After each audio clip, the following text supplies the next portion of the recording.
Lionel Messi কি ২০২৬ বিশ্বকাপে খেলবেন?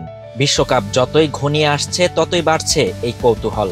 ২০২২ বিশ্বকাপ জয়ের পর বিভিন্ন সময় মেসির সামনে এসেছে এ প্রশ্ন। আর্জেন্টাইন এই কিংবদন্তি কখনো সরাসরি কিছু বলেননি, তবে মেসির সতীর্থ, কোচ ও সমর্থকেরা ২০২৬ বিশ্বকাপে তার খেলার বিষয়ে সবসময় আত্মবিশ্বাসী ছিলেন। মেসি নিজেও অবশ্য কখনো এই সম্ভাবনা পুরোপুরি উড়িয়ে দেননি। এবার অবশ্য ২০২৬ বিশ্বকাপ নিয়ে কথা বলতে গিয়ে একটা ধারণা দিয়েছেন মেসি। যুক্তরাষ্ট্র, মেক্সিকো ও কানাডায় আগামী বছর অনুষ্ঠিত হতে যাওয়া এই বিশ্বকাপে খেলতে চান ইন্টার মায়ামি তারকা।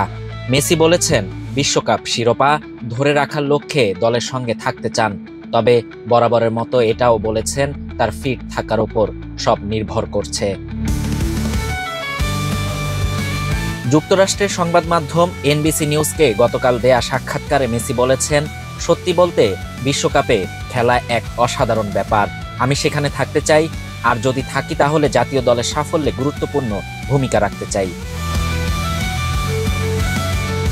বিশ্বকাপে খেলা নিয়ে ভেবেচিন্তে সিদ্ধান্ত নেয়ার কথা গত সেপ্টেম্বরের আন্তর্জাতিক বিরতির সময়ও বলেছিলেন মেসি।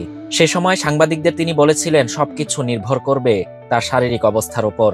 পারফরম্যান্স বিবেচনা করলে মেসি অবশ্য বেশ ভালো ছন্দে আছেন। ইন্টার মায়ামির হয়ে দারুণ নৈপুণ্য দেখিয়েছেন।